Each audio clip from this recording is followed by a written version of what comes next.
Hey, aspiring biomedical engineers, BME Job Coach here. My goal is to help you get the entry-level biomedical engineering job that you want.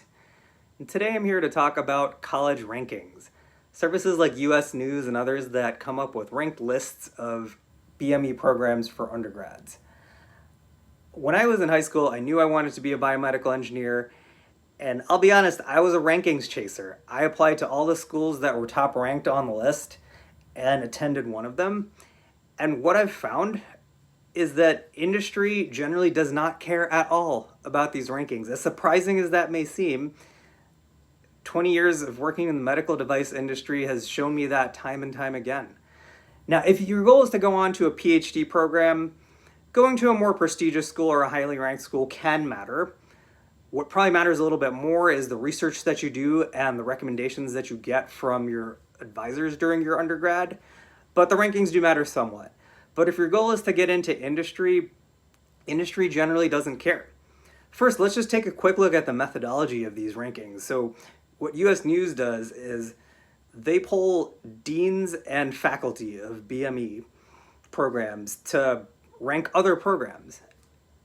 What's notably missing from these rankings is input from industry. There's no input whatsoever from where industry hires from, what they look for in programs, not included at all in these rankings. So that's red flag number one. Another thing that I think you'll find when it comes to industry is that what they primarily care about is an ABET accredited degree program for engineers. And the idea behind ABET is that all of these accredited programs are effectively equal to each other. So from the eyes of an employer, there's no difference between hiring an engineer from, say, MIT and some state school that you won't find on the rankings, as long as both are ABET accredited. Now, does that always hold true in practice? Maybe not.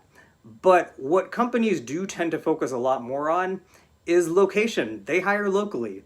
And so a lot of these highly ranked schools, places like Johns Hopkins and Georgia Tech, which appear at the top of the rankings year after year, they're not exactly in hotbeds of medical devices.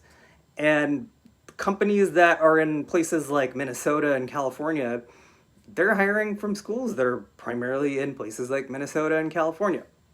So the bottom line is, don't be a rankings chaser if your goal is to get into industry.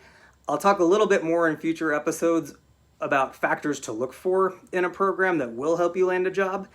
In the meantime, if you have any questions, feel free to leave them in the comments, and you can also find me at bmejobcoach.com.